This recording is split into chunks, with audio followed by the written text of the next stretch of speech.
Bonjour à tous. Merci d'être présents ce matin au public d'Averroès. Je dis dimanche matin a la réputation d'être le meilleur de toutes les rencontres. Parce que venir le samedi après-midi à 15h, ça va, mais le dimanche matin à 11h, c'est quand même le signe d'une curiosité intellectuelle et moi je dis bravo à vous. Alors, on est là donc pour la dernière rencontre de ces rencontres qui a moins l'ambition de conclure ou de boucler une question un peu infinie, évidemment, mais plutôt l'ambition d'essayer de déplacer un peu le regard, le curseur de l'analyse, disons, du haut vers le bas. Quand je parle du haut, je pense à une forme de verticalité conceptuelle. On a parlé du sacré, de la terreur, de l'autoritarisme, qui sont des concepts assez forts. Et là, on va essayer de s'intéresser plutôt à des choses plus, j'allais dire, par le bas, c'est-à-dire, finalement, aux sociétés telles qu'elles existent concrètement, c'est-à-dire aux conditions d'existence des peuples, qui sont évidemment un motif de réflexion sur la question de la liberté. Et évidemment, je pense qu'interroger aujourd'hui la liberté, c'est évidemment se demander comment concrètement les peuples, dans leurs contraintes, dans leur politique économique et sociale, peuvent exercer leurs libertés individuelles.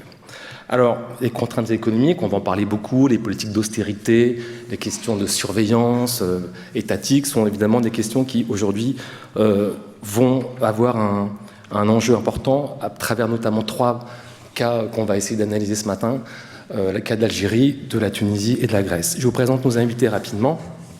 À ma gauche, Marina Coppa, qui est politologue, vous êtes professeur de politique comparée à Athènes. Vous êtes spécialiste de la question des Balkans, mais vous avez aussi, parallèlement à vos activités universitaires, eu des activités politiques, puisque vous avez été membre du Parlement européen de 2007 à 2014, je crois, et vous dirigiez à l'époque, vous coordonniez le groupe socialiste et démocrate sur les questions de défense. À ma droite, Farah Achad, bonjour. Vous êtes tunisienne.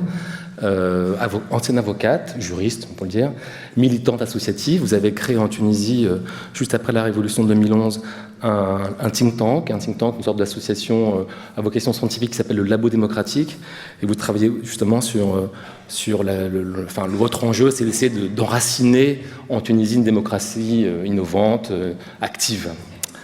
À votre droite, Jean-Marc Manac, qui lui est un journaliste d'investigation, spécialiste depuis un long moment, maintenant depuis le début des années 2000, des questions d'Internet, du numérique, de surveillance.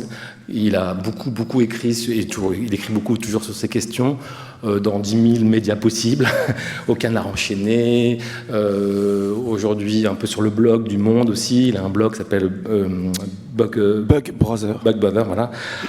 Vous avez travaillé aussi à OVNI, bien sûr, un site important. Et vous avez également réalisé des documentaires, donc vous êtes un spécialiste émérite de ces questions qui sont une manière aussi d'élargir le débat sur la question finalement de la surveillance entre autres. Et enfin, je vous présente une dernière invitée, Raouf Bousekine, qui lui est un acteur de la vie marseillaise, vous le connaissez peut-être, économiste, qui est professeur à Aix-Marseille et qui dirige aujourd'hui l'Institut d'études avancées d'Aix-Marseille et qui, comme Marina d'ailleurs, a aussi une double casquette, entre guillemets, puisqu'il a été conseiller économique du Premier ministre algérien depuis 2015 jusqu'à aujourd'hui à peu près, il nous en parlera.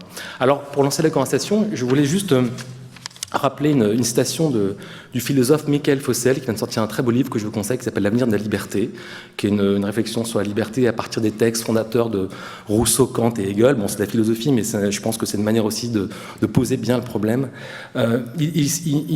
Fossel nous dit que la liberté, je le cite, possède une loi qui lui est propre, l'autonomie, à partir de laquelle il est possible d'édifier un monde. La question, je trouve que l'expression édifier un monde est vraiment une manière aujourd'hui de poser le problème de la liberté, puisque finalement, édifier un monde, c'est quoi? C'est peut-être donner un sens au temps, à la manière dont on s'inscrit dans son époque. Or, dit-il, seule la liberté donne un sens au temps. Elle est le socle sans lequel il n'y aurait pas de monde humain. Et la question, je pense, que nous allons aborder ce matin est une manière précisément d'essayer de creuser cette question. Est-ce que la question sociale, précisément, est une manière ou pas de poser la question de la liberté, ou en tout cas comme une entrave, ou au contraire comme une sorte d'accélérateur? On voit bien que 6 ans après le printemps arabe, autant de temps d'ailleurs après la crise de la dette grecque, puisque la dette grecque date déjà de 2010 quand même, donc c'est pas nouveau. On voit bien qu'aujourd'hui la question des transitions politiques dans ces pays reste très fragile, très fébrile, et donc peut-être Pour commencer, il faudrait, enfin, j'ai envie de dire que, enfin, pour finir, juste, ce qui est intéressant, c'est que dans le débat public, vous l'entendez comme moi, tous, on entend tout le temps des mots comme austérité, oligarchie, gabégie, domination, contrôle, surveillance, qui sont des mots comme ça indexés à une rhétorique un peu autoritaire, qui sont une manière bien de poser la question, est-ce qu'aujourd'hui les peuples peuvent conquérir leur autonomie, de quoi édifier un monde? Alors peut-être pour commencer, je voulais demander à Rachid Bousekine, non, je vous ai appelé comment? Je vous ai appelé... c'est pas grave. Enfin, Faut appeler ce que vous voulez. Peut-être qu'on va commencer avec l'Algérie, parce que c'est vrai que c'est un pays qui évidemment a en plus un lien fort avec cette ville. Comment aujourd'hui la politique économique algérienne vous semble, j'allais dire, fragilisée? Un contre-choc pétrolier a eu lieu depuis 2 ans à peu près, en 2014, et elle déstabilise un petit peu l'économie. Comment vous appréhendez justement précisément cette question de la souveraineté du peuple par rapport aux contraintes économiques qui pèsent sur elle? Oui. Oui, alors la situation actuelle est effectivement un peu confuse, on va dire, parce qu'il y a un certain nombre de chocs, pas seulement le choc pétrolier en vérité. Alors peut-être pour faire un petit peu d'historique rapidement, hein, le premier choc que nous avons eu en commençant à partir de 2010, parce que l'histoire de l'Algérie est très longue et très controversée en vérité. Il y a eu le fameux printemps arabe. Je rappelle qu'il y a eu des émeutes de la faim en Algérie en même temps qu'en Tunisie, notamment pour le prix du sucre raffiné, pour des histoires de fiscalité que je vous passe.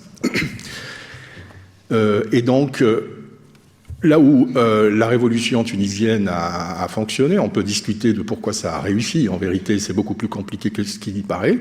Les soulèvements algériens ont été vite maîtrisés parce qu'il y a eu la manne pétrolière. Et donc, ce qu'a fait le gouvernement, c'est typiquement, en plus de subventions massives des biens de première nécessité, il a augmenté il a augmenté les salaires des fonctionnaires de façon assez abrupte, un doublement de salaire avec effet rétroactif. On aimerait tous avoir ce genre de choses, hein. Et alors, le problème, c'est lorsqu'on fait ce genre de choses, naturellement, on déstabilise durablement les finances publiques. Il y a ce qu'on appelle en économie ratchet effect, c'est-à-dire il y a un effet de cliquet. On ne peut pas revenir en arrière, quoi. Et donc, ça s'est conjugué avec le contre-choc pétrolier 3 ans plus tard. Et ça, c'est assez étonnant, c'est-à-dire que d'un seul coup, les revenus ont fondu de moitié. Donc ça, c'est à combiner avec les doublements de salaire qu'il y a eu 3 ans avant.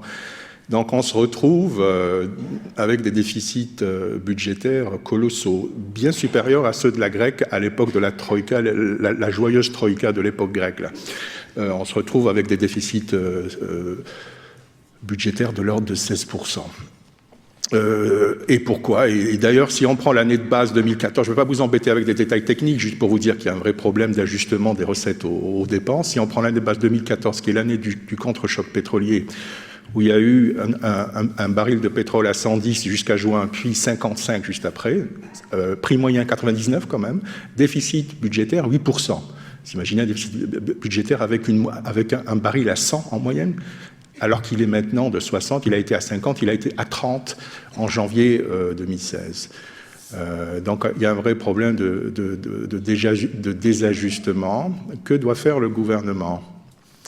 Alors si vous allez voir le FMI va vous dire tout de suite d'évaluer le dinar, couper les dépenses publiques, en particulier les transferts sociaux, et privatiser. Or, la tradition en Algérie, vous savez que l'Algérie est un pays très fier, où il y a beaucoup de fierté et d'attachement à la souveraineté. Et il y a eu l'exemple infamant, pour beaucoup d'Algériens, de la gestion de l'Algérie par le FMI entre 1995 et 1998. La France nous a beaucoup aidés, d'ailleurs, pour régler notre problème de dette, Club de Paris. Donc là, dans cette perspective, il faut faire des arbitrages. Alors, ce que nous avons fait lorsque j'étais rappelé par le Premier ministre Sellal, c'est de faire, pour la première fois en Algérie, une évaluation pluriannuelle du déficit. En Algérie, on faisait un budget par an. Là, on fait un budget sur 5 ans, en essayant de réduire les déficits, sans pour autant heurter de plein fouet la population. Donc, ce qu'on a fait jusqu'à 2017 inclus, avant que je ne parte moi-même de mes fonctions. Vous êtes parti quand? Vous êtes parti quand de fonction? En mai 2017, okay. Avec le Premier ministre de l'époque. On a gardé un niveau de transferts sociaux de l'ordre de 22% 22 points de PIB, c'est énorme. Hein. Alors, vous comparez avec la Tunisie et le Maroc, ils sont nettement plus bas. On ne peut pas dire donc que les classes sociales sentent que les transferts sociaux ont été touchés. On ne fait pas ça. Nous avons dévalué raisonnablement. Il fallait dévaluer le dinar parce que lorsqu'on dévalue le dinar et les revenus que nous avons dépendent des importations de pétrole, dévaluer, c'est avoir plus de dinars pour s'occuper de la gestion du fonctionnement de l'économie. Nous avons un avantage énorme par rapport à d'autres pays qui nous permettent donc de rester quand même dans les clous, c'est que nous avons des réserves de change absolument colossales. Nous avons démarré avant le contre-choc à plus de 200 milliards de dollars. Nous en sommes à septembre 2017 à 102 milliards. C'est plusieurs années d'importation. Nous avons même prêté 5 milliards de dollars au FMI. Donc nous n'avons pas le FMI derrière nous, et quand nous recevons les recommandations habituelles du FMI, on leur répond, comme j'ai dit hier dans une interview, de façon assez sèche. Nous avons ce plaisir-là. Pour autant, et je finis là-dessus parce que je ne veux pas monopoliser la parole, nous sommes dans un système qui reste, en termes d'économie et d'économie politique, instable. Parce que nous n'avons pas encore fait les ajustements nécessaires entre les dépenses de l'État et les ressources de l'État, parce que nous n'avons pas diversifié suffisamment l'économie, qui reste extrêmement dépendante du pétrole.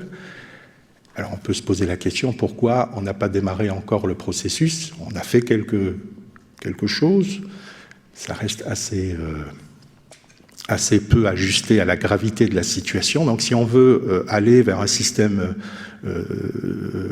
stable à long terme, et si on veut éviter d'avoir le FMI à la porte dans quelques années, il faut bien commencer ces réformes douloureuses. Alors le manque de diversification, et Dieu sait que j'ai pondu un nombre incroyable de rapports pour pousser ce dossier, le manque de diversification, c'est-à-dire l'encore trop forte dépendance aux ressources pétrolières, est évidemment dû à des problèmes d'économie politique, et non pas de politique économique, c'est-à-dire à des luttes de clans, pour le dire clairement.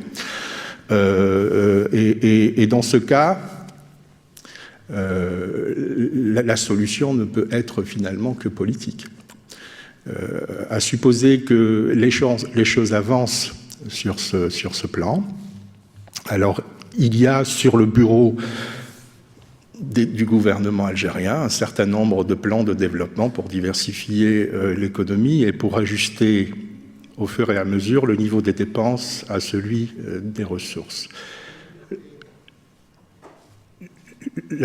Liberté, peut-être vous poserez la question plus tard. Je suis en train de répondre à une question précise qui est celle de l'évolution économique de la situation actuelle. Et donc je dis que la question économique et par conséquent celle des libertés a une seule clé qui est politique. Alors je pourrais donner beaucoup d'exemples, mais peut-être que je vais m'arrêter là, on aura l'occasion d'échanger. On va revenir parce que ça serait intéressant aussi de voir précisément comment ce débat politique se déploie en Algérie aujourd'hui, et peut-être que c'est un des problèmes aussi, c'est peut-être aussi que précisément cet espace public n'est peut-être pas assez aujourd'hui articulé. On reviendra sur l'Algérie, mais peut-être on va élargir déjà le cercle à la Grèce, qui est un autre cas évidemment assez passionnant, enfin dramatique, on peut le dire, des politiques d'austérité qui sont menées. Je signale que, vous pouvez le voir, il y a un très bon papier sur Mediapart qui est sorti hier sur un rapport annuel, un rapport de la Cour des comptes européenne qui vient de sortir, qui est donc la Cour des comptes européenne, c'est une institution indépendante, voilà, qui existe depuis longtemps, depuis 1977, qui donc essaie de mesurer un peu, évaluer les politiques publiques économiques au sein de l'Europe, qui est un rapport extrêmement accablant, très très sévère sur tous les plans de restructuration de la dette depuis 2010, et qui est une manière un peu de saccager, disons, toutes les politiques qui ont été menées depuis ces années. Alors, vous avez beaucoup travaillé sur ces questions-là. Comment aujourd'hui la Grèce s'en sort, je vais dire, je crois qu'elle s'en sort assez mal. Et je pose la question de manière un peu naïve, mais c'est intéressant aussi de voir, c'est qu'en France, dans les débats, notamment dans l'espace médiatique, on en parle de moins en moins. Au moment des restaurations à Bruxelles, c'était un sujet. Maintenant, aujourd'hui, la Grèce est un peu oubliée. Donc, racontez-nous un peu ce qui se passe en Grèce. La Grèce ne fait plus première page de journaux, mais les problèmes persistent. Je voudrais commencer par un constat.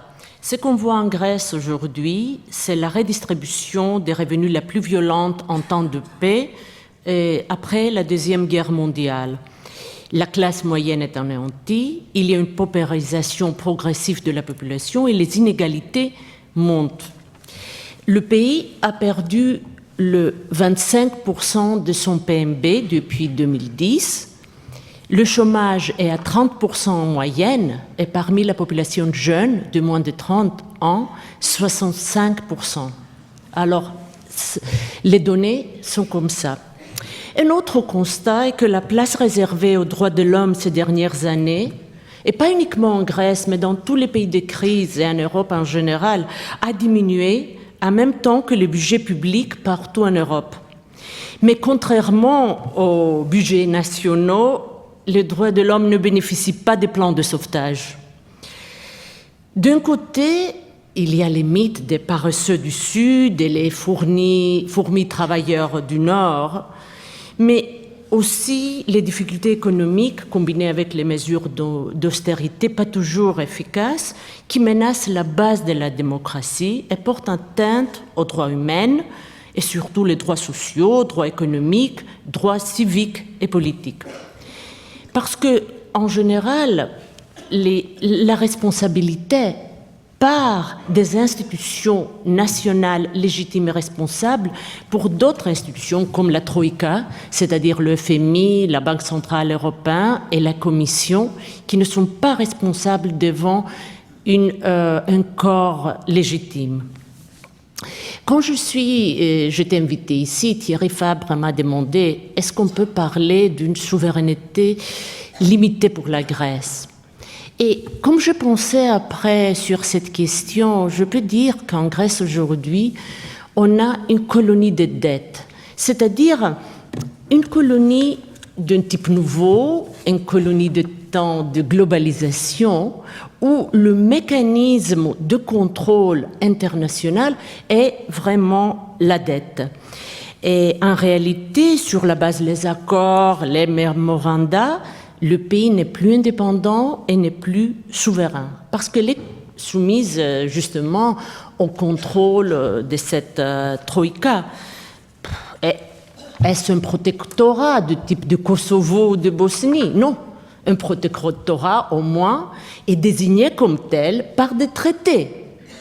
Ce qui se passe en Grèce n'est pas formel, mais c'est la perte de souveraineté et l'indépendance absolue. Les colonies sont des résultats des accords internationaux sans la participation des intéressés. Et la Grèce, souvent, ne participe pas aux rencontres informelles qui ont eu lieu sur son avenir entre les pays de notation triple-A, ou entre l'Allemagne et les autres parties de la Troïka. Alors, elle est plutôt une colonie de dettes. Le contrôle est fait par les créanciers.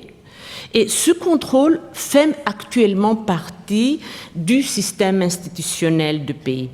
Et comme je dis, le mécanisme par lequel la Grèce a perdu son indépendance est la dette.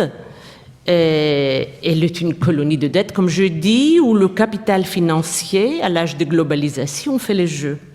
Elle retient quelques aspects de souveraineté formelle, mais toute la politique économique, sociale, les budgets, et même la politique sociale au niveau du travail, droits économiques, salaires, tout est contrôlé par les créanciers. Et sur le front interne, la souveraineté est compromise.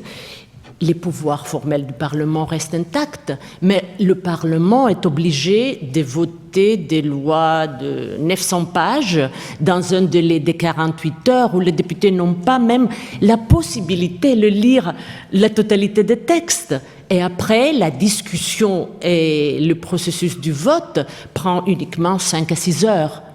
Alors, pour quelle souveraineté nous parlons? Alors, c'est un constat amer que dire que mon pays a perdu sa souveraineté, son indépendance au niveau international. Et je pourrais même ajouter que les rapports entre la Grèce et l'Union européenne sont plutôt de rapports d'empire forgés à travers le mécanisme des contrats d'emprunt.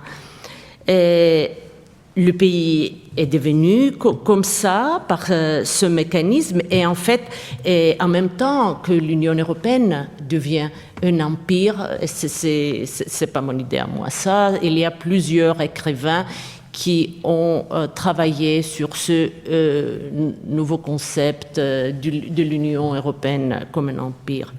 Alors, je répète, je résume, pourquoi colonie de dette, pays à souveraineté limitée, deuxièmement, sous le contrôle des pays tiers, et troisièmement, avec les institutions qui ne font que valider les décisions prises ailleurs, par la Troïka, par la bureaucratie, par le rôle de leader de l'Allemagne ou par Bruxelles ou le capital financier international qui intervient à l'intérieur même de cette colonie de dette.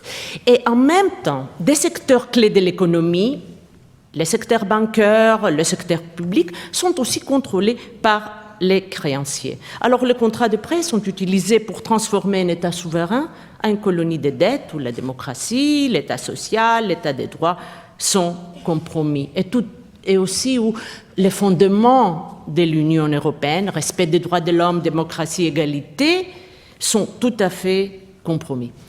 J'arrête là, mais je peux donner beaucoup plus de détails. Avant de me tourner juste vers mes voisins de droite, juste une petite question qui s'adresse à tous les deux, en fait, parce que je trouve ça intéressant peut-être aussi de poser le problème tout de suite. C'est comment, aujourd'hui, face à toutes les contraintes que vous venez de définir, qui sont différentes, mais voilà, qui, malgré tout, ont des traits communs, comment vous évaluez, disons, l'apathie apparente des peuples aujourd'hui? Aujourd'hui, on a l'impression que la société civile grecque est un petit peu... et comment dire, étouffé. En Algérie, je pense qu'on peut dire la même chose, et c'est depuis bien longtemps. Comment expliquez-vous? Non, on ne peut pas dire ça. On peut pas dire ça. Alors, dites-moi, alors, justement, comment... Je vais la laisser parler. Non, mais justement, c'est intéressant, comment vous évaluez, enfin, vous mesurez la question, justement, des réactions, entre guillemets, du peuple face à toutes ces contraintes? Je peux? Oui, bien sûr. Et là, le problème en Grèce, c'est que la contestation des premières années de la crise était exprimée par Syriza, le parti qui actuellement est au gouvernement. Alors il n'y a pas de contestation. Le peuple souffre d'une façon moue, mais d'après moi, c'est une désespoir bouillante qui existe encore, parce qu'il n'y a pas une alternative. Le gouvernement de Syriza a commencé avec des déclarations que nous allons sortir de la zone euro, sortir même de l'Union européenne. Il y a eu un référendum en juillet 2015. Le référendum a été 62% contre les mesures d'austérité. Et le gouvernement de Tsipras, qu'est-ce qu'il a fait? Il l'a mis à côté et il a continué avec un nouveau contrat d'emprunt avec les créanciers. Donc, ce peuple qui est en plein désespoir actuellement n'a pas une alternative viable. Mais le désespoir, le mécontentement est là et on ne sait pas où ça va mener. Ah ouf, alors oui, sur l'Algérie. Non, je vous disais que ce serait faux de dire qu'il y a une complète apathie de la part du peuple algérien et qu'il y a un problème énorme de liberté publique en Algérie. Ce serait faux. Il suffit de voir l'activité débordante des internautes algériens sur Facebook, etc. Il suffit de voir un peu les débats publics au Parlement. Ce n'est certes pas une démocratie parfaite, c'est ce qu'on appelle en langage un peu technique une anocratie. Mais le peuple algérien a répondu de façon très intelligente à la situation un peu, disons, de monopolisation de certains cercles. tout simplement en boycottant les élections législatives. C'était un sale coup porté à la légitimité politique. Vous savez, c'est beaucoup plus dur que d'aller faire des manifestations. Ça a été ressenti très très fort au plus haut niveau et ça a motivé des changements dont je ne parlerai pas ici. D'accord. Très bien, on pourrait y revenir. C'est quoi une anocratie ? Oui, l'anocratie, vous voulez nous définir ce concept ? Oui, c'est une anocratie, ce n'est pas une démocratie. Au sens, je ne vais pas vous faire un cours d'économie institutionnelle ici, hein, donc non, c'est pas le lieu. Donc, on mesure le caractère démocratique d'un pays par le nombre de contraintes qu'il y a sur l'exécutif. Ce qui fait, par exemple, ça c'est un point, par la compétition, l'ouverture à la compétition politique, ça c'est très important, et c'est par les systèmes de votation. Dans les classements habituels que nous trouvons dans la littérature, en sciences politiques, par exemple, ça va vous faire rire, les États-Unis c'est une full démocratie, la France c'est en dessous. Pourquoi ? Parce que pour stupide que soit Trump, il ne peut pas faire ce qu'il veut. Alors que le président français peut faire beaucoup plus que ce que peut faire Trump, en vérité. Alors, juste à propos de vitalité démocratique, Farah, on va voir avec vous le cas tunisien, qui est un pays qui intéresse beaucoup ces rencontres. On en a beaucoup parlé hier. On voit bien qu'on parlait de la Constitution, qui est quand même une grande avancée démocratique essentielle. Et on voit bien que le pays est un peu à la croisée des chemins et que finalement, entre ces avancées et ces résistances internes sur lesquelles vous travaillez beaucoup, je rappelle juste pour préciser, parce que peut-être que je ne l'ai pas dit, que vous êtes la petite fille d'un grand syndicaliste tunisien qui a été une figure très importante de la Tunisie et que vous travaillez aussi sur la question de la justice transitionnelle et vous, notamment sur l'accès aux archives, etc. C'est un de vos champs, je crois, importants. L'accès aux archives de la dictature, voilà. après l'indépendance. C'est ça, voilà. On va travailler là-dessus. Alors comment aujourd'hui, avec votre association, le Labo démocratique, qui travaille beaucoup sur ces questions-là, vous arrivez à identifier justement précisément le cas tunisien dans ces avancées démocratiques et peut-être dans ces résistances ? Alors oui, on est un peu à la croisée des chemins. Même, alors il y a des jours où on pense qu'on est à la croisée des chemins et des jours où on est un peu plus pessimiste, donc ça dépend, c'est en dents de scie. En fait, là, on arrive bientôt on va avoir le 7e anniversaire de la Révolution. Et on peut se poser la question des avancées et des blocages. En termes de blocage, aujourd'hui, nous avons plusieurs choses. Enfin, la première chose, c'est la loi sur la réconciliation, ce qu'on a appelé la loi sur la réconciliation économique en Tunisie. C'est une loi qui a été adoptée il y a peu de temps, qui amnistie les personnes qui ont contribué ou participé à la corruption, les fonctionnaires qui ont participé à la corruption, sans que eux-mêmes aient bénéficié d'avantages financiers. C'est une amnistie sans qu'il y ait de transparence, en fait. Il va y avoir des listes comme ça de personnes.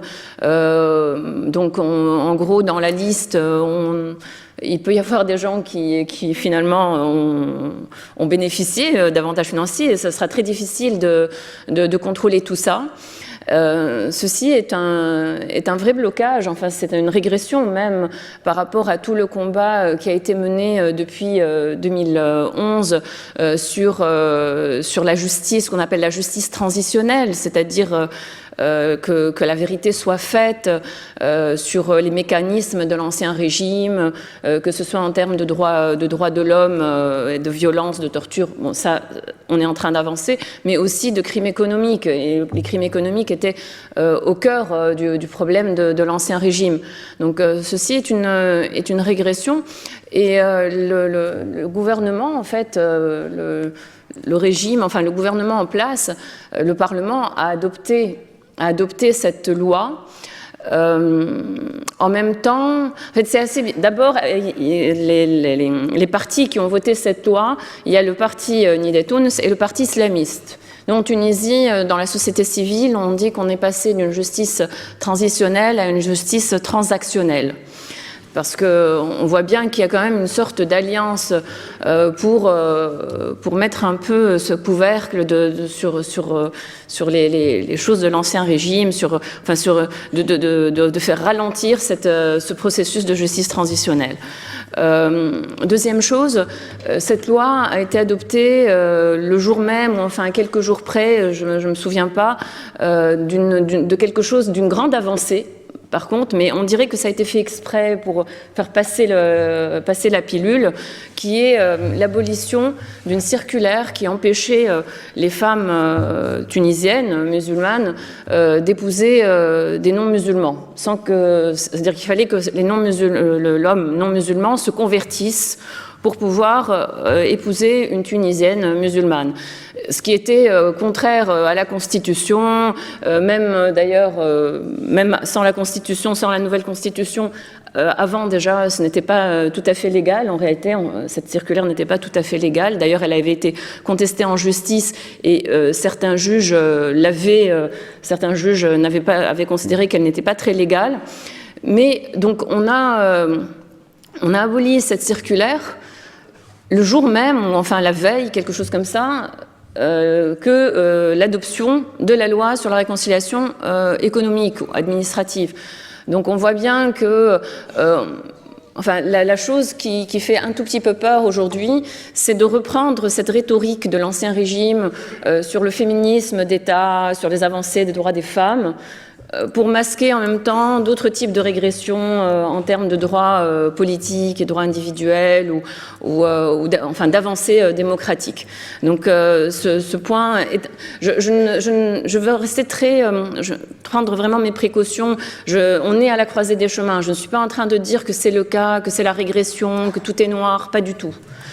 On avance petit à petit, mais comme tout processus, il y a des hauts et des bas, et on doit se battre tout le temps. Rien n'est jamais acquis. D'ailleurs, même dans les démocraties les plus enracinées, rien n'est jamais acquis. Mais pour nous, c'est plus difficile parce que les vieux réflexes reviennent très très vite, qu'il y a des intérêts très forts à masquer ce qui s'est passé dans l'Ancien Régime, que justice ne soit pas faite. Il y a de gros intérêts derrière, donc c'est encore plus difficile, surtout avec un contexte en termes de sécurité qui est difficile aussi. Et quand on a ce type de contexte, la population en général, tout ce qu'elle veut, c'est la sécurité, c'est d'avoir une économie stable. Donc, bien entendu, les droits politiques ou les avancées démocratiques ne sont plus la priorité nécessairement, hein. Donc ça aussi ça pose problème. Donc voilà pour décrire un peu la situation. Dans 2 ans, nous allons avoir de nouvelles élections. Les réformes qui devaient être faites en termes de réforme du secteur de la sécurité, de la justice, n'ont pas encore été faites. Est-ce qu'en 2019, le pouvoir aujourd'hui en place, enfin ceux qui ont un tout petit peu plus de voix que les autres au Parlement ou qui ont pu revenir sur le devant de la scène, accepteront de laisser la place dans le cadre d'une alternance en 2019. La question reste posée pour nous en tant que société civile, c'est-à-dire d'ailleurs c'est notre devoir de continuer à nous la poser. C'est notre devoir de rester toujours vigilants. Parce que tout ça, c'est très très récent. Donc en 2019, il se peut que les élections ne se déroulent pas correctement ou qu'on fasse semblant qu'elles se déroulent correctement, mais qu'en réalité, elles ne se déroulent pas correctement. Donc la question se pose et on doit rester très très vigilant. Quand vous dites que les réformes sur la justice n'ont pas encore été actées, déployées, ce serait quoi l'enjeu pour vous d'une politique aujourd'hui judiciaire essentielle en Tunisie ? D'abord, la réforme du code pénal, tout simplement. Le code pénal, on hérite du code pénal d'avant. Avec tous ces problèmes qui permettent un peu d'instrumentaliser le droit pour un exemple, il y a un mois, et ça nous met un peu aussi, ça fait le lien avec l'internet et le numérique. Il y a un mois, un jeune homme a été condamné à 1 mois de prison parce qu'il a diffamé un ministre le ministre de la société civile. Donc, oui, un ministre enfin, le nom exact, c'est ministre chargé des instances constitutionnelles et de la société civile, quelque chose comme ça. Donc, en fait, c'est un peu l'ancien ministère des droits de l'homme, okay, plus ou moins. Donc, moi, je trouve ça un peu choquant, en fait, qu'on mette 1 mois en prison, qu'on donne une amende, une grosse amende ou un travail d'intérêt général pour diffamation sur Internet. Je le conçois, hein, mais surtout si c'est une première diffamation.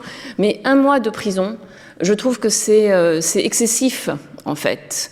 C'est excessif, notamment quand il s'agit du ministère ou du ministre qui est là pour mettre en place... les libertés publiques. Ouais. Voilà, les libertés publiques. Donc, je trouve ça excessif. Et pour vous, c'est un signe d'une sorte de retour du refoulé, enfin quelque chose comme une sorte de... En fait, il y a eu des excès durant ces dernières années, et d'ailleurs pas qu'en Tunisie, avec l'Internet, il y a beaucoup d'excès. Les gens se pensent anonymes, alors ils vont dans l'excès. Alors, bien sûr, on doit trouver le juste équilibre, mais dans un pays qui sort d'une dictature, ce n'est pas aussi évident que ça. C'est-à-dire que lorsqu'on fait le retour de bâton, il faut faire très très attention de ne pas revenir en arrière, ou en tout cas de remettre enfin, il y a des anciens réflexes quand même. Donc là, pourquoi j'ai parlé de ce cas? Parce que la loi le permet. La loi permet de mettre quelqu'un en prison pendant 1 mois pour diffamation. La loi permet de mettre un homosexuel en prison. La loi le permet. C'est un fait. Donc, c'est des lois qui existent, qui sont écrites. Et ce code pénal n'a pas encore été modifié après 7 ans après la Révolution. Alors que il est en chantier encore de la réécriture, en l'occurrence des juristes travaillent dessus aujourd'hui. Oui, ça fait 7 ans qu'ils travaillent dessus. Bon, à un moment donné, voilà. C'est long le droit. Avant de passer la parole à Jean-Marc, juste... Vous qui avez vécu la révolution tunisienne au plus près, elle a souvent été définie de révolution 2.0 comme une sorte de paradigme un peu comme ça d'Internet, comme acteur politique émancipateur, etc. Et bon, il y a des débats depuis des années justement sur la manière ou pas, comment dire, d'exagérer ou pas l'importance justement de cet outil dans la révolution politique. Comment vous situez par rapport à ça? Est-ce que pour vous ça a été un motif, comment dire, central d'une accélération comme ça d'émancipatrice, ou est-ce que vous relativisez son importance? Alors je pense, bien sûr, tout est en nuances, hein, les choses sont complexes, ce n'est pas noir ou blanc, mais je pense qu'en effet la révolution tunisienne s'est inscrite dans la révolution numérique, c'est-à-dire c'est arrivé au même moment. Donc en effet, la révolution tunisienne s'est appropriée finalement ces nouveaux outils. J'aimerais rappeler que à la fin des années 90, au début des années 2000, quand il y a eu les publinets, les premiers publinets en Tunisie, il y avait les publinets devaient accrocher au mur une notice qui disait « Il est interdit de visiter les sites interdits ». Bon, voilà. Ils avaient un cahier des charges qui les obligeait à faire ça. Les gens devaient utiliser des proxys pour aller sur certains sites, et notamment, bien sûr, sur tous les sites des organisations internationales de lutte pour les droits de l'homme, Human Rights Watch, Amnesty International, etc. Moi, je faisais à l'époque ma thèse sur les droits politiques en Tunisie, et en fait, j'avais beaucoup plus d'informations en étant en France qu'en étant en Tunisie. Donc ça, c'est un fait. Après, en 2008, Facebook a commencé à vraiment s'implanter en Tunisie et a commencé à mobiliser du monde pour des choses par exemple l'environnement. Il y a eu des grandes mobilisations pour nettoyer les plages, des choses comme ça. Ça a commencé comme ça. Et à un moment donné, l'été 2008, je ne sais pas pourquoi, je ne me rappelle plus pourquoi exactement, mais tout d'un coup, il y a une circulaire qui a interdit aux femmes de moins de 40 ans de circuler seules après 22 heures. Bon. Alors je ne me souviens pas du tout pourquoi, bon, c'est un peu ridicule, mais enfin, voilà. Et il y a eu, des femmes ont été arrêtées, hein, de nombreuses femmes ont été arrêtées, Et il y a eu de très grandes mobilisations sur Facebook sur ce sujet-là, pour manifester, mais c'est quoi ça? Pourquoi est-ce qu'on empêche les femmes En plus, c'était l'été, donc ça n'avait aucun sens. Donc ça a commencé comme ça, et Facebook a été coupé pendant quelques jours. Ce qui a obligé les gens, enfin, ce qui a poussé les gens à faire des petites manifestations, sit-in un peu. Mais là, on ne parlait pas ni du régime, ni de liberté politique, ni de rien. Enfin, c'était des choses de liberté individuelle très basiques, hein, et de droits des femmes, de choses comme ça. Ça a commencé comme ça. 2010, il y a eu toute une mobilisation aussi sur la censure. Là, par contre, oui, on est passé sur les droits politiques. Les jeunes, ce qu'on a appelé les cyberdissidents, où on commençait à faire beaucoup de mobilisations sur Internet et sur Facebook, notamment. Facebook a été un accélérateur, on ne peut pas le nier, parce que voilà, l'information, vous avez l'information. Et le pouvoir politique n'a pas pu le bloquer. Enfin, quand ils ont essayé de le bloquer en 2008, il y a eu vraiment une levée de bouclier de la part de tout le monde, et finalement, ils ont laissé Facebook. Et donc, oui, maintenant, on ne peut pas exagérer. C'est-à-dire, c'est un accélérateur, mais ce n'est pas la cause non plus. Il n'est pas à la base de la révolution tunisienne. C'est juste que c'est un réseau qui permet de se partager l'information. Juste après, en fait, en 2011, 2012, etc., il a été un très, très grand outil pour mobiliser la société civile lorsqu'il y avait des problèmes. Mais en même temps, il a aussi été un outil d'influence, puisque c'est un grand outil de fake news aussi, et on le sait tous. Donc, par exemple, et dans tous les camps. Par exemple, à un moment donné, je crois que c'était en 2013, mais je ne sais plus, 2013 ou 2014, où il y a eu une exposition artistique en Tunisie.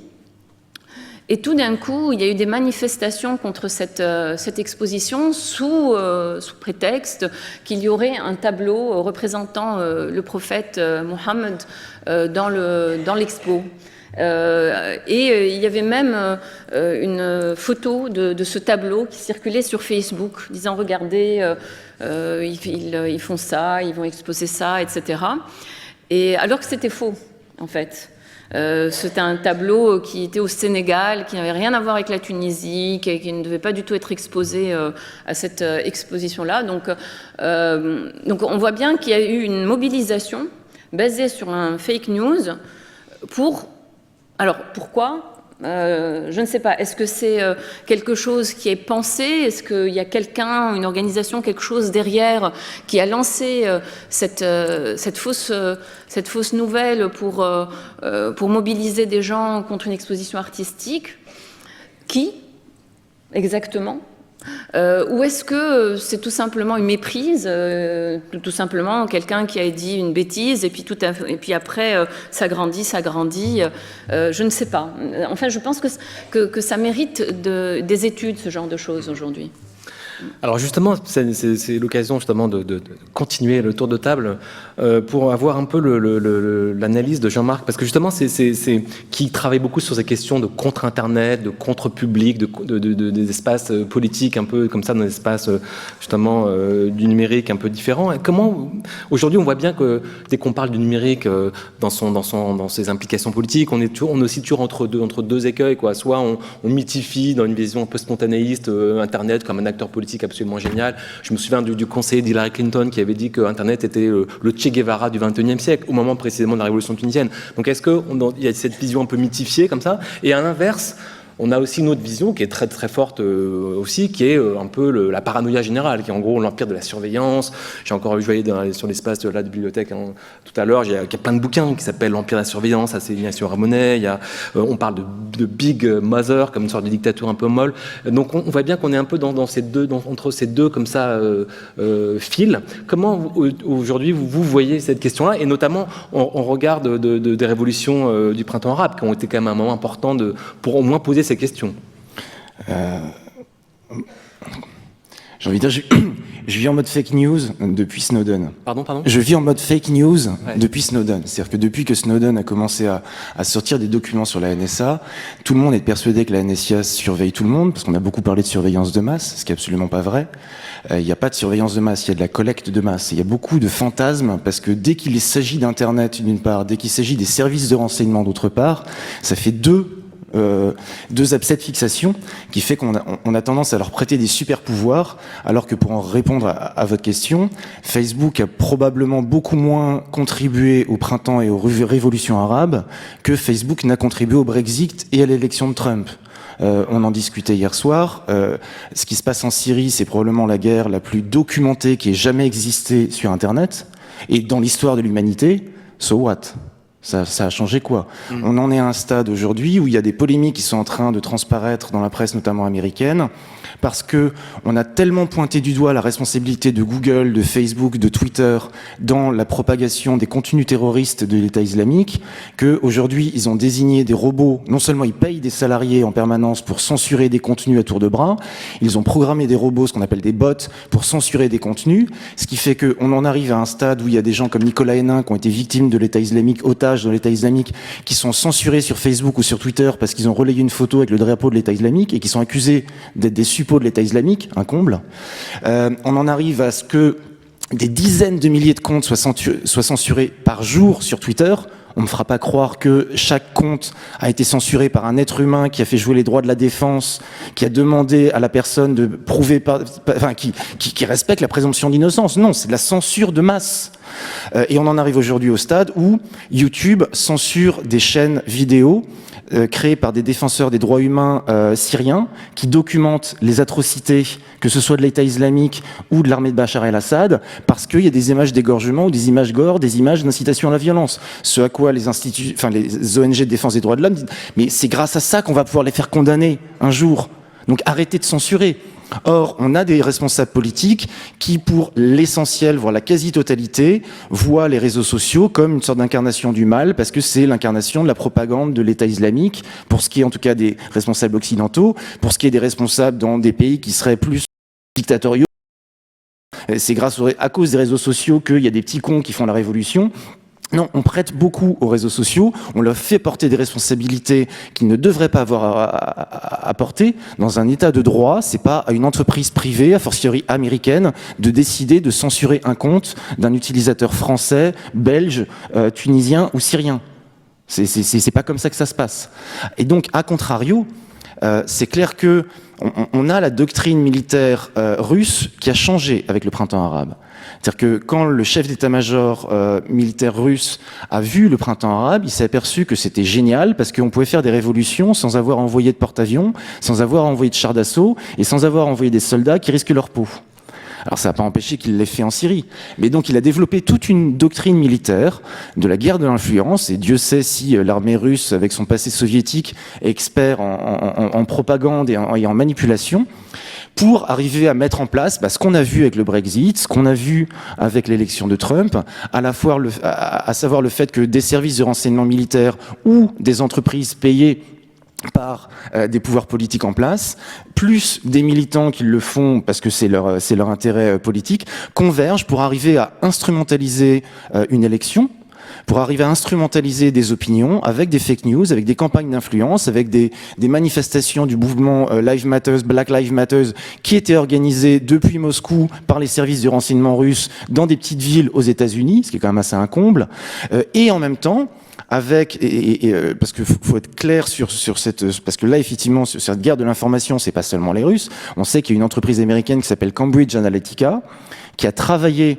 avec ceux qui militaient pour le Brexit en Grande-Bretagne et avec les responsables politiques de Trump aux États-Unis pour faire ce qu'on appelle du micro-targeting. Le micro-targeting, c'est effectivement des systèmes de surveillance de masse, parce qu'il y a bien de la surveillance de masse, mais c'est pas les services de renseignement qui le font, c'est Google, c'est Facebook, c'est les régies publicitaires, pour arriver à identifier quels sont les profils qui potentiellement pourraient permettre dans tel comté, dans telle ville, de faire basculer l'opinion. Et ce qui a permis à Donald Trump de remporter l'élection alors qu'il a eu moins de voix que Hillary, parce que avec ces systèmes de micro-targeting, ils ont réussi à identifier quels étaient les petits États ou quels étaient les États clés qui allaient contribuer, quand bien même il avait moins d'électeurs, de remporter l'élection. Et ça, c'est génial, c'est ce qu'on appelle du big data. Enfin, c'est génial. Ça a entraîné l'élection de Trump, mais ce que je veux dire, c'est possible. Ils l'ont fait. Et donc, ce qui est complètement hallucinant, et c'est une période passionnante pour moi, parce que moi, j'ai commencé à être journaliste sur Internet en 98-99, et Dieu sait si Internet et le web a changé depuis, c'est qui aurait pu imaginer en 2004, quand Facebook apparaît, donc cet outil qui a été développé pour repérer les filles les plus mignonnes dans une université, que 7 ans après, il contribuerait au printemps arabe, au sens où effectivement, comme c'était beaucoup de jeunes qui étaient dans la rue, les jeunes ils utilisaient Facebook et les réseaux sociaux. Donc c'est pas grâce à Facebook ou aux réseaux sociaux, c'est juste que ça a amplifié le mouvement, ça a permis de le faire connaître à l'extérieur. Mais de même que toutes les vidéos en Syrie permettent de documenter ce qui se passe là-bas, ça change pas fondamentalement la donne. Encore que si, là où ça change la donne, c'est que je ne sais pas si vous le savez, mais pour la première fois, c'était le mois dernier, ou il y a 2 mois, il y a un responsable, je crois que c'est en Libye, si c'est pas en Libye, c'est en Irak, mais en tout cas, un responsable d'une milice, qui a été condamné par la Cour pénale internationale, je crois, sur la seule fois de vidéos qui ont été publiées sur Facebook.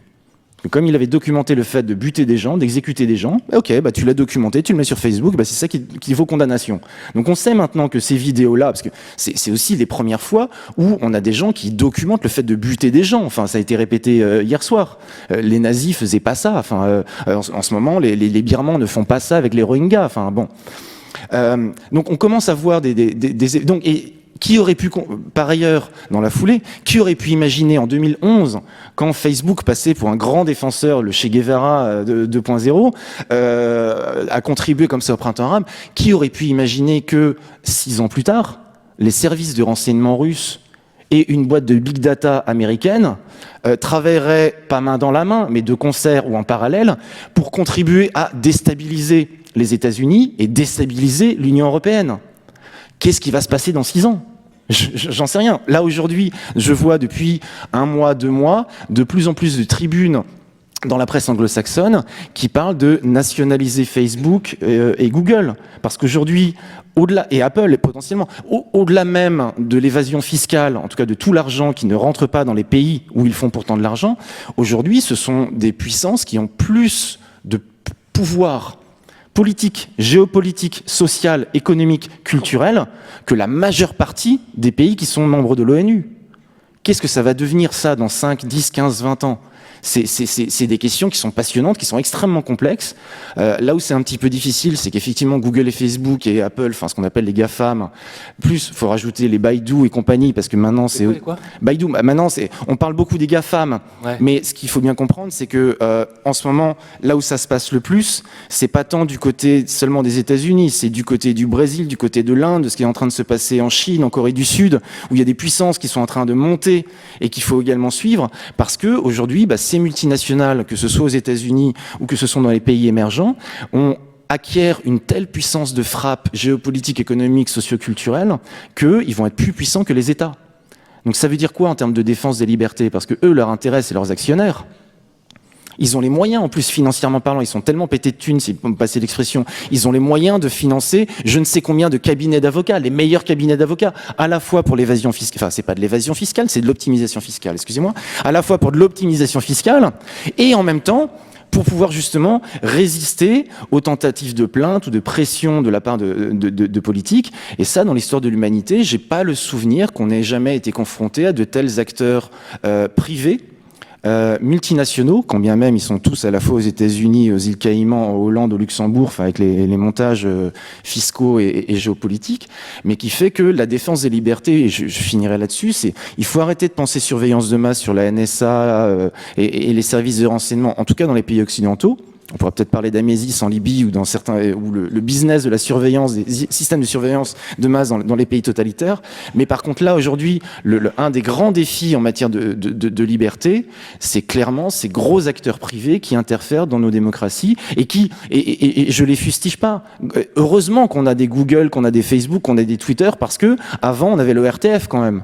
Donc bon, On s'entend pas, c'est pas si, on s'entend pas. Ça l'est le RTF, c'est pas l'horreur non oui, plus. mais bon, en termes de Genre de liberté, 20 de démocratie, d'accès à l'information, c'est aujourd'hui Internet, et moi je vis ça depuis une quinzaine d'années, c'est de l'empowerment, c'est du bottom-up, et c'est génial. C'est une société qui est plus horizontale, qui est beaucoup moins verticale que la société patriarcale d'avant, et en même temps c'est ça aussi qui fait très très peur à beaucoup de gens.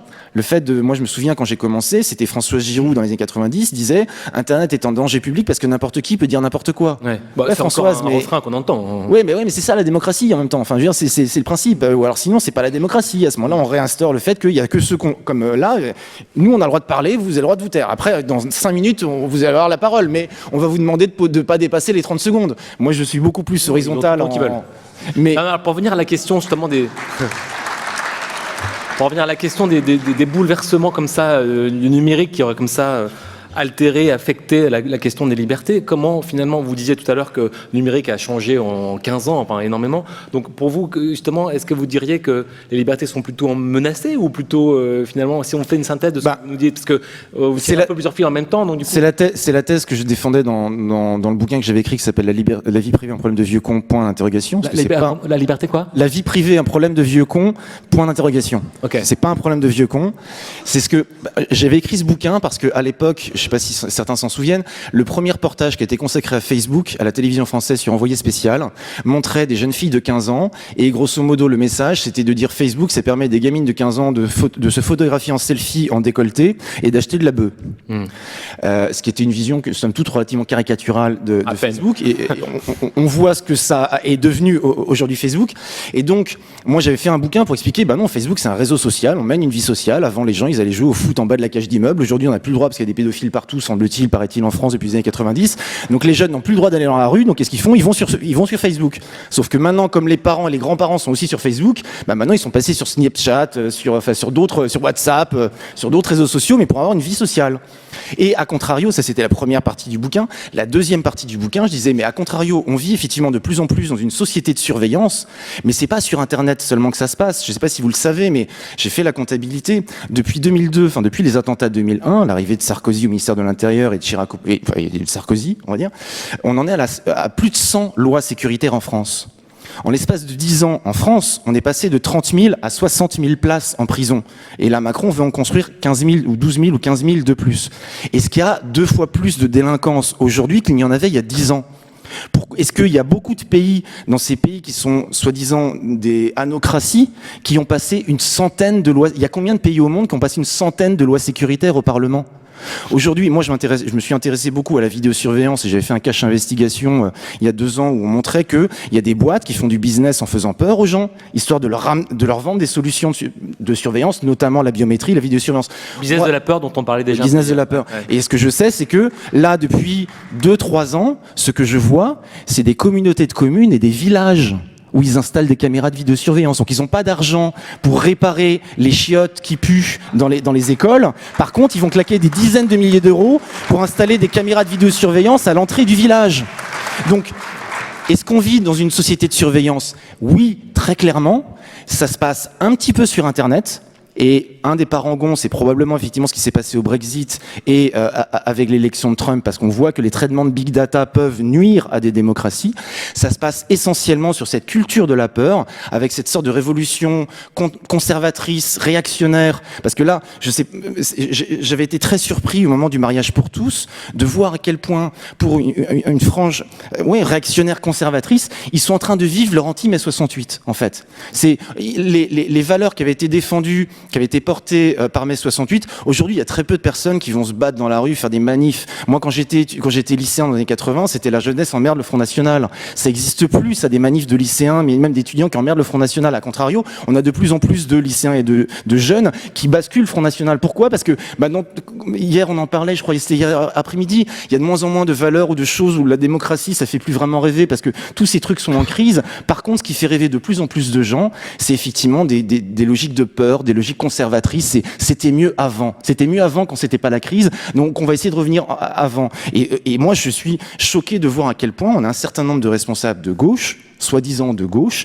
qui effectivement ont adopté cette centaine de lois. Et dans cette centaine de lois sécuritaires, ce que j'ai découvert assez atterré, c'est que c'est sous François Hollande qu'il y en a eu le plus qui ont été adoptées. Alors pas aussi graves ou aussi sécuritaires que celles qui avaient été adoptées sous Nicolas Sarkozy, mais la saga de l'état d'urgence, qui est rentrée dans le droit commun, c'est ça le modèle de démocratie ? C'est ça qu'on est censé porter comme étant regardez, la démocratie, c'est vachement bien, tout le monde devrait s'en inspirer. On est en train d'expliquer à la Tunisie, à la Grèce, à d'autres pays qu'il faudrait eux aussi qu'ils instaurent l'état d'urgence, vu de là d'où ils viennent. Non, c'est assez flippant là-dessus. Et oui, donc la société de surveillance, oui, on est en plein dedans. Tu veux réagir, Farah ? Vous voulez réagir ? Non. Plus tard. Ok. Alors, pour revenir peut-être un peu à l'Algérie, justement, enfin, vous en parliez rapidement tout à l'heure. Vous disiez qu'il y avait une vitalité démocratique sur les réseaux sociaux. Enfin, expliquez-nous ce qui se passe, enfin, justement, là-dessus. Il y a eu, par exemple, des événements dans ma ville natale en début d'année 2017, dû à la loi de finances 2017. Je ne vais pas vous abreuver de détails techniques, mais il y a eu une augmentation de TVA. Donc les commerçants ont argué du fait que ça rognait leur profit, et donc il y a eu répercussions sur les prix, une campagne Facebook énorme, et ça a donné une semaine d'émeutes avec des dégâts considérables. Bon, ça s'est calmé plus tard, mais le point ici, c'est qu'en Algérie, c'est vrai que nous avons de l'argent, donc il y a moyen de satisfaire la demande sociale ou d'acheter la paix sociale, faites le choix de l'expression que vous voulez, assez facilement pour le moment, donc ça ne va pas trop durer. Alors je ne veux pas dire par cela qu'il n'y a pas des anicroches assez saisissantes contre la démocratie et la liberté d'expression. Il y a quelques blogueurs qui sont emprisonnés actuellement. Donc on ne peut pas dire que les choses... Mais on est très très loin des niveaux de répression politique qu'il y a eu dans les années 70. Pour preuve, vous pouvez lire un peu les journaux algériens. Je ne sais pas si vous avez eu le temps de parcourir les journaux algériens par ceux qui sont sur le net. Il y a une liberté de ton... disons qu'il y a une certaine tolérance, sauf que certains, justement, quelques journaux électroniques qui sont un peu considérés comme subversifs sont en train d'avoir quelques problèmes, disons, de réception en Algérie, comme TSA, Tout sur l'Algérie, qui est le plus fameux média, je crois, maghrébin sur le net. Tout ceci n'est en vérité pas si grave que ça, parce qu'il y a cette liberté de ton qu'on trouve là-bas. Quand vous irez en Algérie, vous verrez que les gens parlent assez librement et que les journaux s'expriment comme ils veulent. Cette liberté d'expression, elle est réelle, elle est réelle, elle est absolument réelle, mais simplement, elle est tolérée. Pourquoi ? Parce que nous sommes dans une... Je suis désolé d'utiliser un peu des expressions un peu de professionnelles, mais on est dans une espèce d'équilibre politico-économique instable. La moindre étincelle peut déclencher des manifestations de rue et le renversement de l'élite en place. Donc on est en train d'assister à un jeu de je te tiens, tu me tiens par la barbichette. Le gouvernement n'a en vérité pas de marge. C'est la raison pour laquelle il maintient des niveaux de transferts sociaux très élevés contre la rationalité économique, parce qu'il sait que s'il augmente de 75% le prix de l'essence comme l'ont fait les Saoudiens, il aura beaucoup de problèmes à faire passer, il y aura des émeutes. Vous comprenez ce que je veux dire ? Donc il y a vraiment un État. Les religieux, quel religieux, monsieur ? Vous parlez de quel religieux ? Liberté religieuse, elle est totalement... Qu'est-ce que vous voulez dire par là ? Vous voulez dire qu'il y a une répression religieuse en Algérie, peut-être ? Ce n'est pas le cas. Ce n'est pas vrai. Il n'y a pas de répression religieuse. Que j'ai été, il n'y a pas longtemps, à visiter avec grand plaisir Notre-Dame d'Afrique sur les hauteurs d'Alger. J'ai discuté avec le prélat espagnol qui était là-bas. Il y a la cathédrale d'Alger qui est dans le quartier d'Hydra. Il y a 4 lieux de culte chrétiens à Alger. Ils sont totalement protégés par l'État algérien. On n'est pas dans les années noires. Mais alors, peut-être au-delà de cette question-là, je pense à une expression que je trouve assez frappante de Kamel Daoud qui parle de l'Algérie, qui serait marquée par ce qu'il appelle une pathologie de l'altérité. C'est-à-dire quelque chose comme une sorte de pays un peu j'allais dire, étouffé dans une sorte de, dans un système gérontocratique et tout. Est-ce que pour vous, c'est un blocage de la société algérienne d'aujourd'hui? Enfin, je veux dire, c'est quand même une question qu'on se pose forcément naturellement. Mais vous serez en Algérie, vous m'avez dit ça, non? Pardon? Vous serez en Algérie dans quelques jours, dans quelques semaines. Ouais. Vous ferez vous-même le diagnostic, parce que c'est très facile de parler d'ici. Oui, non, mais bien sûr. Mais je ne suis pas là pour dire, je dis simplement ce que je sais, en termes, je sais que c'est très polémique de parler de l'Algérie, ça crispe tout le monde. Tout crispe aujourd'hui. Non, mais surtout l'Algérie. Donc ce que je veux dire, c'est que il n'y a absolument pas de problème avec les chrétiens, que ça fait un certain temps que c'est réglé, qu'il y a quelques problèmes avec quelques dérives sectaires de certains mouvements comme les Ahmadites, qui est réglé de façon tout à fait pacifique. Quant à ce que vous appelez, comment vous avez dit là tout à l'heure, j'ai raté ce que vous avez dit là, une espèce de haine de l'altérité, de pathologie, comme si justement il y avait une incapacité, j'allais dire, ancrée dans les corps, justement précisément à s'ouvrir, à discuter, à organiser un débat public. Cette haine de l'altérité que vous trouvez nulle part ailleurs qu'en Algérie. Non, mais bon, il faut arrêter de rigoler. Il n'y a pas de haine de l'altérité. Je vous invite à aller à l'Algérie, à discuter avec les Algériens, et vous verrez qu'il n'y a pas de haine de l'altérité du tout. C'est une espèce. Nous invitons nos amis pieds noirs à aller visiter l'Algérie. Ils sont accueillis les bras ouverts, aller discuter avec certains. Nous avons des dispositions au niveau du consulat général d'Algérie qui facilitent énormément le transit. Il n'y a pas de haine de l'altérité du tout en Algérie. D'accord. Farah, vous vouliez réagir? Oui, je voulais réagir. Je voulais réagir sur la question du numérique, mais je voulais dire avant ça. On est en train un peu de le vivre. Enfin, c'est la peur qu'on a actuellement pour les années à venir en Tunisie. La liberté d'expression, on a la liberté d'expression aujourd'hui, on l'a acquise. On a le droit de vote libre, on a acquis cela. Mais on est en train de réaliser que le droit de vote et la liberté d'expression ne font pas la démocratie. C'est-à-dire, ce n'est pas les seules choses qui font la démocratie. Donc, le droit de vote, quand il n'y a pas de contrôle sur le financement des partis, quand il n'y a pas, il n'y a pas les structures, les mécanismes nécessaires de contrôle de ce qui se passe au niveau des votes, etc. Ce n'est pas aussi évident que ça. Une fois qu'on vote, les tractations entre les différents partis, les individus, il y a des transferts, des individus qui sortent de partis, qui vont dans d'autres partis pour leur intérêt personnel, les liens avec les groupes économiques, etc., qui font qu'en réalité, je suis désolée, mais c'est très limité. Enfin, démocratiquement, ça limite les choses. Donc, la liberté d'expression, comme on dit, on peut parler, puis voilà, tout le monde s'en fichera quand même. En fait, ceux qui ont le pouvoir feront quand même ce qu'ils ont à faire, si c'est dans leur intérêt. Donc ça.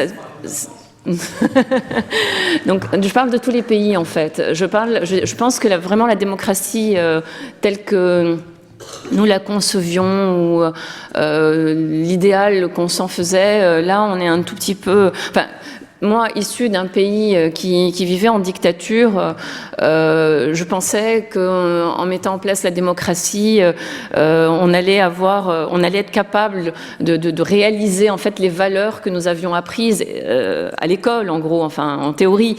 Mais en fait, en réalité, en pratique, ce n'est pas du tout ça. Et le premier jour où j'ai voté dans ma vie, c'était en 2011.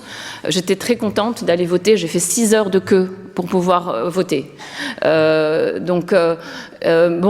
Après, ce n'était pas exactement ce que j'ai voté, mais c'était pas grave. Enfin, j'étais pas très contente du résultat, mais c'était pas grave parce que c'est la première fois. Et puis, de toute façon, le fait qu'on puisse s'exprimer librement, c'était une grande avancée. La deuxième fois où j'ai voté, je l'ai voté avec beaucoup moins d'enthousiasme. Et parce que j'avais l'impression que mon vote n'allait servir à rien, parce que justement toutes ces questions de financement, machin, ça me donnait l'impression que ça n'allait servir à rien.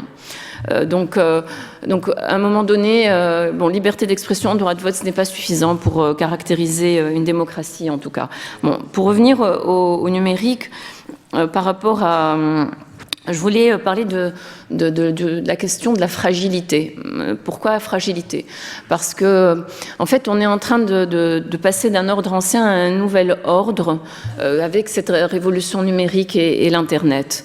Il y a beaucoup de choses sur lesquelles nos sociétés, toutes nos sociétés étaient basées et qui sont complètement en train de changer. Donc, que ce soit l'État lui-même, comment l'État surveille, comment il est lui-même, enfin la transparence de l'État, ses outils pour contrôler les populations, et l'individu lui-même par rapport à sa vie privée. Tout à l'heure, tu parlais des jeunes filles sur Facebook qui se prendraient en selfie. Mais en effet, c'est un point. Je veux dire, quand nous on était gamins, il n'y avait pas ça. Personne ne pensait il faut faire attention, je suis dans une soirée, on va peut-être me prendre en photo dans une situation compromettante. Personne ne s'interrogeait sur ça. Aujourd'hui, c'est un fait. Donc il y a une sorte de grand œil de Moscou, et l'œil de Moscou, ce n'est pas l'État, c'est tout le monde en fait. Ça, c'est la réalité. Et cette fragilité, il y a cette fragilité de la transformation sans qu'on ait peut-être trouvé encore les outils d'équilibre, les outils pour rééquilibrer tout ça. En fait, tout est déséquilibré, et tout d'un coup, il faut rééquilibrer. Mais on n'a pas les outils, on a les anciens outils. Et je suis d'accord sur une chose, enfin, on a l'impression que l'âge d'or de la liberté sur Internet est presque révolu. On a cette impression. C'est un peu comme mes parents qui ont vécu les années 68, qui ont vécu, eux, la liberté 68, et après, il y a le retour de bâton. Aujourd'hui, sur Internet, je ne dis pas que c'est déjà le cas aujourd'hui, mais on a l'impression qu'on se pose déjà la question sur, oui, la censure, les fake news, comment on fait pour les fake news? Est-ce qu'il ne faut pas une sorte d'instance qui vérifie les news, en fait, donc réduire la liberté d'expression? Le jeune garçon dont j'ai parlé tout à l'heure qui est en prison pour avoir diffamé un ministre, etc. Donc il y a une sorte de retour de bâton par rapport à cette liberté qu'on a vécu avec le début, avec Internet et avec les réseaux sociaux, alors que peut-être le point, c'est de trouver la façon de passer cette transition, de canaliser ces fragilités avec d'autres outils que les outils habituels de la censure et de la prison. Et puis le dernier point dont je voulais parler, c'est la question du contrôle du contrôleur. C'est-à-dire le secteur de la sécurité qui contrôle nécessairement, et c'est même son devoir de le faire, donc de contrôler, pas de contrôler, mais de surveiller un peu la société des citoyens pour prévenir, enfin c'est de la prévention, ça s'appelle de la prévention. Comment les citoyens peuvent contrôler celui qui surveille? Aujourd'hui, moi j'ai beaucoup travaillé sur cette question-là par rapport à la Tunisie, puisque nous vivions en dictature, nous vivions sous vraiment Big Brother, et donc comment après, quand tombe cette dictature, on avait un peu même le devoir, enfin je ressentais ça moi et mes collègues, comme la Tunisie avait même le devoir d'être un modèle du genre. Ayant vécu ce qu'elle a vécu, ayant la révolution tunisienne et la révolution numérique s'inscrivant en même temps, en fait, au niveau du timing, on avait comme un devoir de trouver les meilleures solutions pour ces questions-là de contrôle, ce qu'on appelle contrôle démocratique du secteur de la sécurité, ou tout ce qui concerne la transparence relative à cette surveillance sur Internet, etc., avec les nuances qu'il faut, dans les limites qu'il faut, bien entendu. Sinon, il n'y a plus de sécurité si la sécurité devient complètement transparente, bien entendu. Donc là-dessus, c'est un peu un échec, de mon point de vue. Après 7 ans de lutte par rapport à ça, il n'y a rien. Il n'y a pas, enfin le Parlement a une commission sécurité-défense qui est censée contrôler le secteur de la sécurité, mais les mécanismes ne sont pas vraiment opérationnels.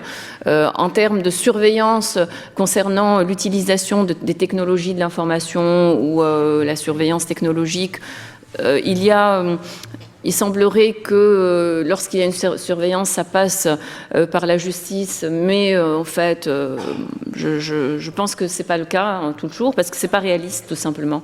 En fait, ayant étudié une quarantaine de cas à l'étranger, enfin étrangers, ce n'est pas réaliste. Donc, la justice ne peut pas être donné un mandat pour chaque surveillance. Donc, c'est faux, à mon avis. Tout cela fait qu'aujourd'hui, nous n'avons pas mis en fait en place ces mécanismes pour contrôler la surveillance opérée par le gouvernement ou le secteur de la sécurité. Et ça reste un point noir qui peut porter vers une régression également. Merci. Alors, avant de passer la parole à la salle, il y avait deux dernières prises de parole. Jean-Marc, rapidement, et je vous donne à Marina. Jean-Marc. Deux remarques, une qui va dans ton sens et une dans le sens contraire. Celle qui va dans ton sens, c'est le fait que j'avais beaucoup bossé avec Wikileaks sur ce qu'on a appelé les spy files, c'est-à-dire les marchands d'armes de surveillance. C'est un salon d'armes dont l'entrée est interdite aux particuliers, à la société civile. Il faut être membre d'une force militaire, d'un service de renseignement, d'un gouvernement ou d'un service de police pour rentrer. Ça a lieu tous les 3 mois au Moyen-Orient, en Europe, aux États-Unis, en Asie.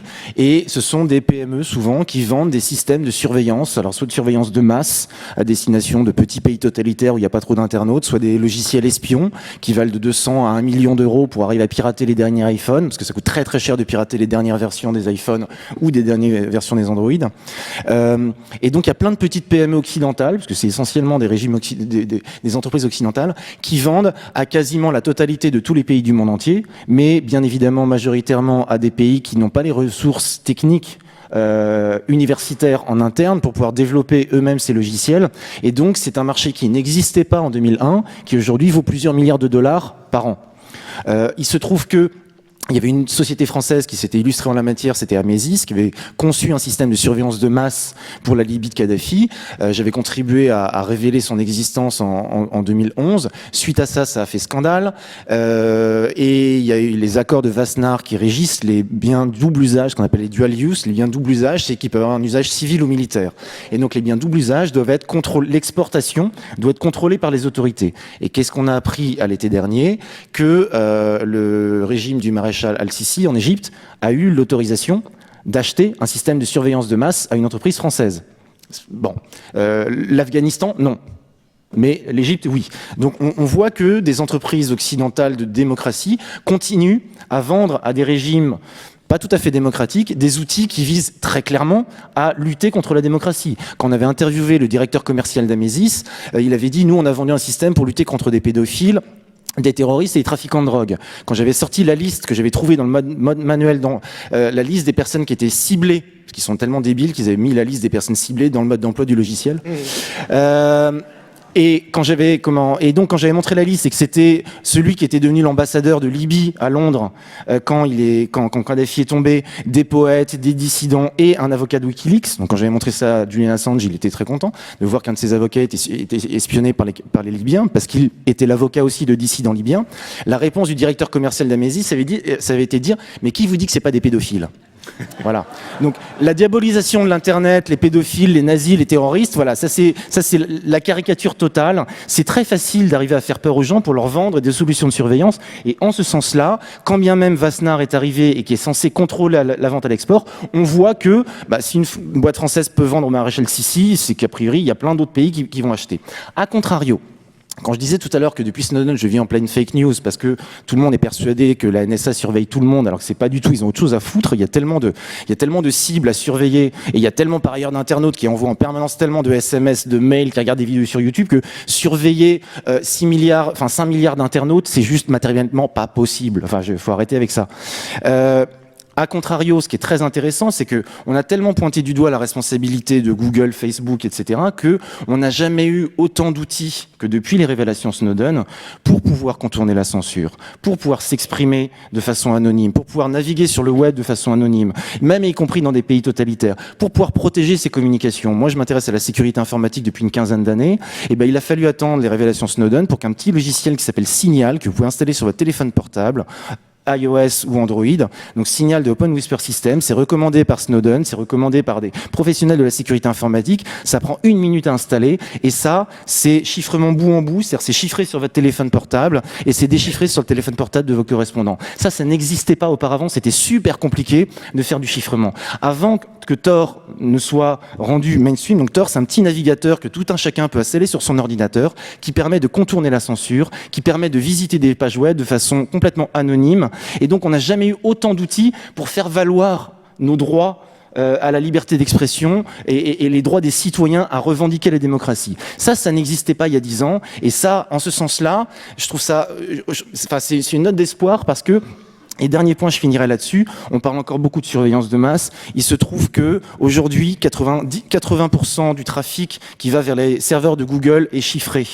60% de ce qui est fait avec les navigateurs Chrome et Firefox est chiffré et donc n'est plus interceptable par les systèmes de surveillance qui sont mis en place.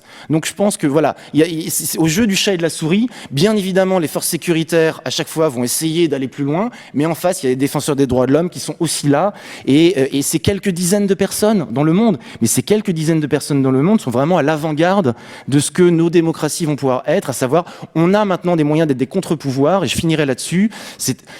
Donc moi je bosse avec Wikileaks depuis des années, là on a sorti un certain nombre de documents qui émanent de la NSA et de la CIA. Il y a 20 ans, j'aurais probablement fini en prison ou j'aurais peut-être fini avec une balle. Bah là, ça fait 4 ans que je le fais et puis ça va. Hein. Vous allez la remettre en forme. Merci Jean-Marc. Alors, on vous passe la parole. Juste une dernière petite remarque de Marilena. Je serai très bref. Je voudrais renouer à ce que Farah a dit sur liberté d'expression, démocratie. En Grèce, on a la liberté d'expression, on a aussi la démocratie, on a les élections tous les 4 ans. Mais la vraie démocratie, c'est pas le fait d'avoir des élections, mais ce qui passe surtout entre-temps, entre les élections. C'est aussi une question d'égalité, c'est la protection des droits socio-économiques. Et là, on a le grave problème. Ce qu'on a vécu pendant les dernières années, c'est une attaque à tous les acquis sociaux et à la fin au modèle même social européen. Parce que les remèdes proposés, c'était purement la recette néolibérale du FMI, une recette, une costume appliquée à tous, qui jusqu'à maintenant n'était jamais appliquée en Europe même, à un État européen. Alors, les remèdes étaient peu efficaces, et ils ont conduit à une déréglementation complète du marché du travail et finalement créant beaucoup de problèmes sur la possibilité de croissance que prévu. Parce que ce qu'on a vu à la fin, c'est que les politiques d'austérité visent à corriger les déséquilibres économiques et financiers à court terme, mais ne créent pas et ne permettent pas une vraie croissance au pays sur une base saine. C'est uniquement pour garantir les créanciers à court terme. Alors, ce qui est important de voir est quel sera l'avenir. Comment est-ce qu'on peut vraiment créer des bases pour une croissance qui est saine et qui a une perspective pour l'avenir. Pour le moment, on a, comme je dis, une déréglementation complète, modification du temps de travail, déréglementation de contrats atypiques, précarisation contractuelle, simplification des conditions de licenciement, réduction et gel de salaire. 4 fois gel de salaire, 40% pour le secteur public, 25% pour le privé, et 13 fois diminution des pensions des retraites. 13 fois dans 5 ans. Alors ça, vraiment, c'est pas viable. Et c'est ça l'angoisse même en Grèce.